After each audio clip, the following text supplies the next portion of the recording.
Yo, dahil dumating na si Gojo sa Land of Dawn, kaya siya naman yung pag-aralan natin ngayon. Parang napakadali lang gamitin ng mga skills niya, kaya nung una di ko na pinansin yung skill description nito. Pero nung binasa ko, dun ko na na-realize na may dalawang adjustment pa pala akong pwedeng gawin para mag-improve yung gameplay ko. Una, akala ko burst build talaga yung bagay sa playstyle ko kasi syempre gusto ko mataas yung damage ng ulti ko para malakas pang KS. Pero nung binasa ko na yung skill description niya, napaisip ako parang bagay din sa kanya yung cooldown build.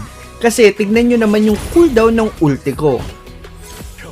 14 seconds na lang yan pag naka-transcendence mode. Kayang-kaya kong mag-double ulti sa isang clash. Parang dito.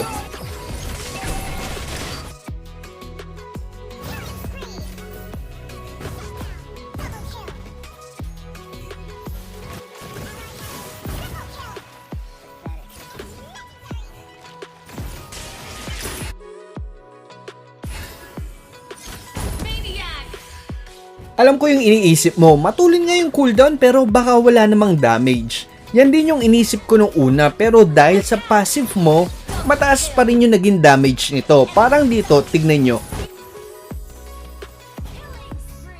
Not bad, diba? Imagine 14 seconds lang yung cooldown yan.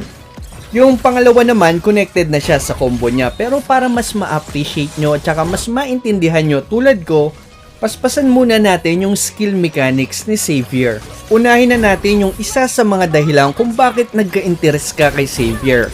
Ito yung ulti niya. Sa sobrang long range nito, kayang-kaya nito kahit base to base. Parang ulti lang to ni Moskov, pero may damage sa lahat ng dadaanan nito. Maganda tong pangtulong sa mga kakampi mo sa clash o kaya pag nagagank sila, or pang KS pag may mamamatay na sa mapa. Dahil gumagana din to sa mga minions, pwede mo rin tong gamitin pang def. Parang dito, ang daming minions yung magpupush sa top namin kaya nag-ulti kagad ako para mabawasan na sila at di kagad mapupush yung tore namin at makakaabot pa ako. Ang kagandahan pa dito, nagbibigay din ng vision yung ulti mo kaya pag naka-cooldown build ka, pwede tong pang malawakang check bush. Bukod pa dyan, pwede mo din itong pang-agaw sa Lord kahit na malayo ka.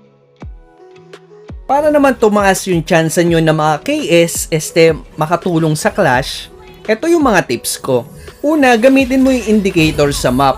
May makikita kayong red na arrow sa icon ng kalaban pag nakasentro sa kanila yung ulti mo. Take note lang na may cast animation yung ulti mo, kaya gagamitin mo lang tong arrow na to pag alam mong hindi masyadong gagalaw yung kalaban. Example dito, dahil nakita ko nagwa 1-on-1 si Freya at Alpha, malamang nagpapaluan lang sila dito, kaya nag-ulti kagad ako kasi alam kong minimal lang yung movement na gagawin nila.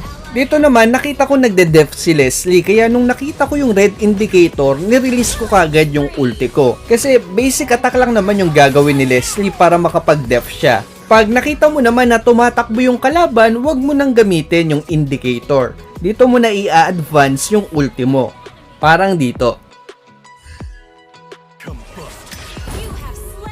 Pag nakatakas naman yung kalaban tapos wala ka ng vision, try mo mag-ulti sa mga bush. Kasi diyan kadalasan nagre-recall yung mga low HP na hero. Parang dito, dahil alam kong low na yung Leslie, ito yung pinakamalapit na bush sa kanya. Kaya pagka cooldown ng ulti ko, dito ko kagad tinarget.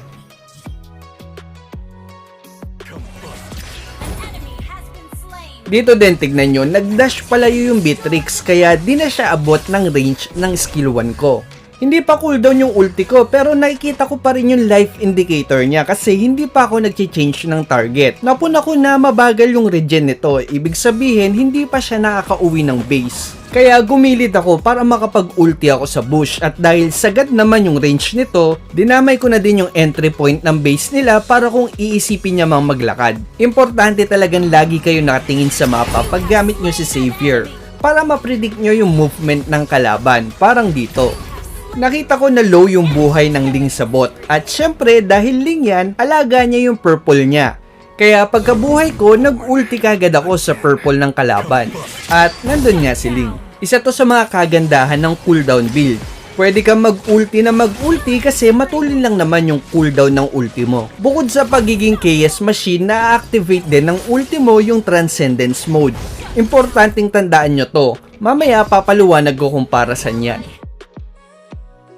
Ito nga pala yung raffle natin today. Kung bago ka lang sa channel natin, namimigay ako ng epic skin, emote, name change card at saka starlight kada mag-upload ako ng video.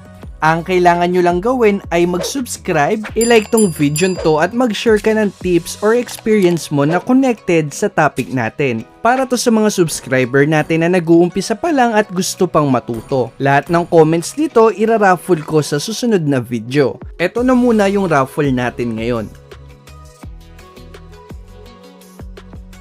Ang mapapanalunan mo ay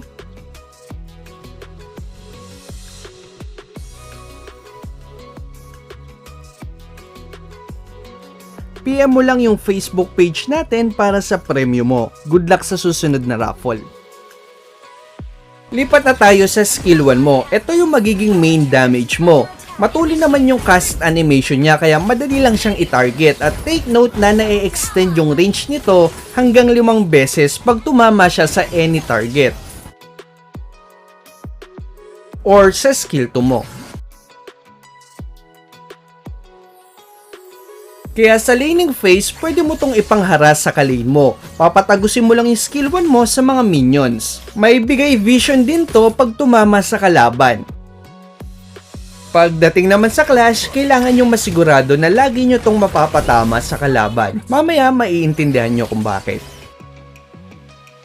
Yung skill 2 mo naman, maglalagay ka ng barrier. Bukod sa damage, lahat ng kalaban na tatamaan o dadaan dito ay may slow. May dagdag movement speed naman to sa mga kakamping dadaan dito. Pag pinatamaan mo naman to ng skill 1 mo or ng ulti mo, magiging bilog yung barrier. Bukod sa damage, mai-immobilize yung mga target na tatamaan o papasok sa bilog ng 1.5 seconds. Tulad ng skill 1 mo at ulti mo, may bigay vision din to pag tumama sa kalaban. Lipat na tayo sa pinaka-importanting parte ng mechanics ni Xavier, yung passive niya.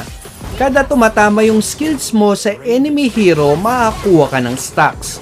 Sa unang stack, tataas yung damage ng skills mo ng 20%. Sa pangalawa naman, magiging 25% yung additional damage ng skills mo, tapos lalawak din yung range nito.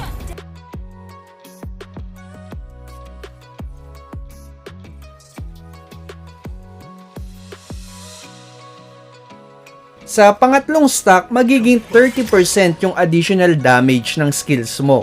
Tapos, magkakaroon ng 4 seconds cooldown reduction yung skill 1 at skill 2 mo. At 12 seconds naman sa ultimate. Sa susunod na gagamit ka ng skill, mapupunta ka na sa Transcendence Mode sa loob ng 5 segundo. Yung Transcendence Mode, parang matik na naka 3 stack ka lang. May additional 30% damage sa skills mo, cooldown reduction, at mas malawak yung range ng mga skills mo. Ang kagandahan pa dito, kada tumatama yung skills mo kahit sa non-hero, nadadagdagan yung oras ng Transcendence Mode.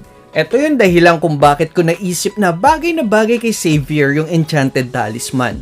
Kasi bukod sa cooldown reduction, malaking tulong yung bigay na mana nito para mas spam ni Xavier yung skills niya. Pag naka-cooldown build ka, habang naka-Transcendence Mode, magiging 14 seconds na lang yung cooldown ng ulti mo. 5 naman sa skill 2 at 2 naman sa skill 1. Pag yung usual na burst build naman na may 15% cooldown reduction, magiging 21 seconds yung cooldown ng ulti mo. 7 naman sa skill 2 at 3 naman sa skill 1. Kung iisipin mo, hindi siya ganong kalaki pero yung mamaliliit na segundo kasing yan, yung magdi-decide kung gaano magiging katagal yung Transcendence Mode mo. Dagdag mo pa yung stable na mana na bigay ng Enchanted Talisman. Dahil magiging 2 seconds na lang yung cooldown ng skill 1 mo, syempre kailangan mo din ng stable na mana. Kaya mas komportable ako sa gantong build. Pagdating naman sa combo, may 2 combo akong ginagawa sa kanya. Nung una, lagi lang ako nag-skill 2 tapos skill 1 para ma-activate yung immobilize ng skill 2, saka na ako mag-ulti. Sabay spam skill 1, skill 2 na lang habang naka-Transcendence Mode.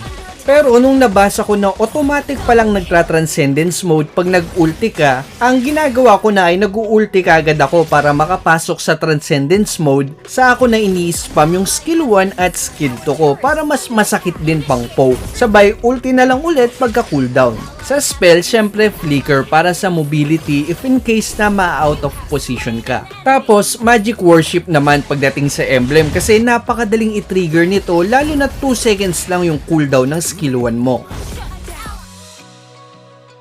Pagdating sa build, cooldown boots para sa cooldown reduction. Enchanted Talisman naman para sa mana at cooldown reduction.